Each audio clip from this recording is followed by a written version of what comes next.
وأن تصدقوا خير لكم إن كنتم تعلمون।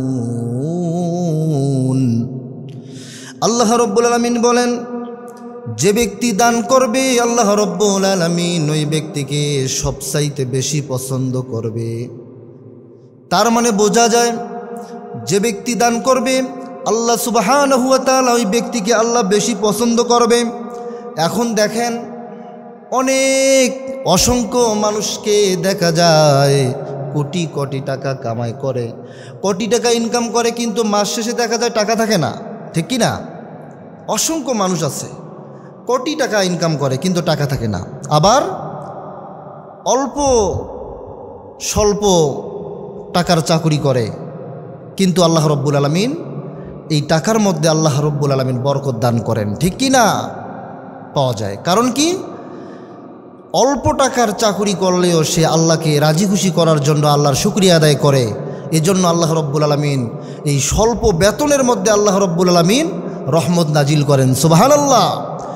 মুসলমান ভাইরারে আমার, খুবই গুরুত্বপূর্ণ কথা, আপনি যে আল্লাহর রাস্তায় দান করবেন, কোন মন মানসিকতা দিয়ে দান করবেন, কিভাবে দান করবেন, আল্লাহ রব্বুল আলামিন কয়েকটা নীতি নির্ধারণ করেছেন কিভাবে দান করলে আল্লাহ তাআলা খুশি হবে, কোন নিয়মে দান করতে হবে। শুধুমাত্র দান করলেই হবে না, কারণ অনেক মানুষ আছে দান করে তারপরেও আল্লাহ রব্বুল আলামিন সেটাকে কবুল করেন না। কি বলেন, ঠিক কি না? কারণ অনেক দেখা যায়, আমি একটা এক্সাম্পল দিয়ে আপনাদেরকে বোঝাবো। আপনি আতর ব্যবহার করেন, এখন আপনি আতর ব্যবহার করে যদি চিন্তা করেন যে আমি বাজারের সবচাইতে বেশি দামি আতরটি আমি ব্যবহার করব, সকলেই আমাকে আমার পিছনে থাকবে আর আমার ঘ্রাণ নেবে আর চিন্তা করবে আর বলবে, বাহ, বাজারের সবচাইতে দামি আতর সে ব্যবহার করেছে, এত সুন্দর সুগন্ধি। এই চিন্তা করে যদি আমি আতর বা সেন্ট ব্যবহার করি, শুধুমাত্র এই বাহবা নেওয়ার জন্যই ব্যবহার হবে, কিন্তু সওয়াব আর হবে না, ঠিক কি না? কিন্তু আপনি যদি নবীর সুন্নাত মনে করে, আপনি যদি নবীর সুন্নতকে স্মরণ করে যদি আপনি এই সেন্ট ব্যবহার করেন, আতর ব্যবহার করেন, আপনার পিছনে যারা থাকবে সুগন্ধিও পাবে, আবার আপনার সওয়াবও হবে, ঠিক কি না? সম্মানিত হাজিরিন, এজন্য বলতেছিলাম শুধুমাত্র দান করলেই হবে না, আল্লাহর রাস্তায় খরচ করলেই হবে না, দান করতে হবে। বলুন তো, শুধুমাত্র কেবলমাত্র একজনের কাছে, শুধুমাত্র কার জন্য? আল্লাহর জন্য। আল্লাহ রব্বুল আলামিন বলেন, কুল ইন্না সলাতি ওয়া নুসুকি ওয়া মাহইয়ায়া ওয়া মামাতি লিল্লাহি রাব্বিল আলামিন। আল্লাহু আকবার বলবেন না? আল্লাহ রব্বুল আলামিন বলেন, কুল ইন্না সলাতি, আগে কি? আগে নামাজ, ওয়া নুসুকি তারপর কোরবানি, ওয়া মাহইয়ায়া ওয়া মামাতি। আল্লাহ রব্বুল আলামিন এখানে বলেছেন তোমার হায়াত, তোমার মৌত, তোমার জিন্দেগি, তোমার বন্দেগি, যাহা কিছু করবারে বান্দা সব কিছু হতে হবে একমাত্র কেবলমাত্র আমি আল্লাহর জন্য। বলুন সুবহানাল্লাহ। মুসলমান ভাইরা আমার, খুবই গুরুত্বপূর্ণ কথা আল্লাহ রব্বুল আলামিন কুরআনুল কারীমের মধ্যে সুন্দর করে আবার জানিয়েছেন। আল্লাহ তাআলা বলেন, ওমা তুনফিকুনা ইল্লা বুতিগা ওয়াজহিল্লাহ। আল্লাহু আকবার। আল্লাহ তাআলা বলেছেন, তোমরা যা খুশি দান করো, আমি আল্লাহকে খুশি রাখার জন্য দান করো, আমি আল্লাহ তোমাদের দানগুলোকে কবুল করে নেব। বলুন সুবহানাল্লাহ।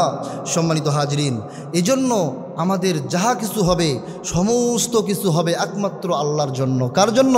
আল্লাহর জন্য। দান করব আল্লাহর জন্য, সদকা করব আল্লাহর জন্য, জাকাত দেব আল্লাহর জন্য, নামাজ পড়ব আল্লাহর জন্য। মনে আমাদের এভরিথিং, অল যাহা কিছু হবে সব কিছু হবে একমাত্র আল্লাহর জন্য। মুসলমান ভাইরারে আমার, খুবই গুরুত্বপূর্ণ কথা আল্লাহ রব্বুল আলামিন এবার বলেন, আল্লাযীনা ইউনফিকুনা ফিস-সাররাই ওয়াদ-দাররাই। আল্লাহ তাআলা বলেন এখানে যে সমস্ত মুত্তাকি বান্দাগুলো, যে সমস্ত ঈমানদার বান্দাগুলো দুই অবস্থার মধ্যে, যখন টাকা থাকবে না তখনও আল্লাহর রাস্তায় দান করার চেষ্টা করবে, যখন অর্থ থাকবে তারপরেও তারা সর্ব অবস্থা আল্লাহর রাস্তায় দান করবে।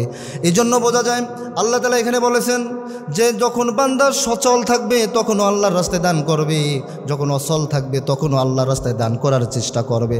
তার মানে হলো আল্লাহ তাআলার ইমানদার মুত্তাকি বান্দাগুলো সর্ব অবস্থায় আল্লাহকে রাজি খুশি করার জন্য তারা দান সদকা করবে। মুসলমান ভাইরা আমার, খুবই গুরুত্বপূর্ণ কথা, সুন্দর করে মনে রাখবেন। আল্লাহর নবী, বিশ্ব নবী জনাবে রাসূলুল্লাহ সাল্লাল্লাহু আলাইহি ওয়াসাল্লাম সাহাবাদেরকে একত্রিত করে বললেন, ও সাহাবীরা, তোমরা আল্লাহর রাস্তায় দান করো। এক এক করে যখন সকল সাহাবীদেরকে বললেন, সকল সাহাবীদের পক্ষ থেকে, সকল সাহাবীদের মধ্য থেকে একজন সাহাবীকে লক্ষ্য করে বললেন, ও গরিব সাহাবী বেলাল হাবশী রাদিয়াল্লাহু তাআলা আনহু, তুমিও আল্লাহর রাস্তায় দান করো। বেলাল রাদিয়াল্লাহু তাআলা আনহু হলো সবচাইতে গরিব সাহাবী। বেলাল রাদিয়াল্লাহু তাআলা আনহু এমন একজন সাহাবী যার শুধুমাত্র লজ্জা স্থান ঢাকার মতো কাপড় ছাড়া অন্য কোনো কাপড় ছিল না। তারপরেও আল্লাহর নবী, বিশ্ব নবী বেলালকে লক্ষ্য করে বলল, রে বেলাল, তুমিও আল্লাহর রাস্তায় দান করো। এখান থেকে বোঝা যায় আল্লাহর নবী সবচেয়ে গরিব সাহাবী। বেলাল হওয়ার পরেও একবেলা খাবে আর একবেলা খাবারের কোনো ব্যবস্থা নাই, তারপরেও তাকে বললেন, বেলাল, তুমি আল্লাহর রাস্তায় দান করো। আজকে আমাদের খাবারের তো অভাব নাই। আমরা যদি প্রত্যেকটা লোক চিন্তা করি যে আমরা 7 দিন খাবো, তারপরও খাবার শেষ হবে না। আমরা 1 মাস পর্যন্ত আমরা যদি চিন্তা করি প্রত্যেকের ঘরে ঘরে 1 মাসের খাবারও আছে, তারপরেও আমরা আল্লাহর রাস্তায় দান করি না। অথচ আল্লাহ রব্বুল আলামিন বলেছেন, বান্দারে, যারা মুত্তাকি বান্দা হবে তারা সর্ব অবস্থায় আল্লাহর রাস্তায় তারা দান করে যাবে। সুবহানাল্লাহ ওয়া বিহামদিহি।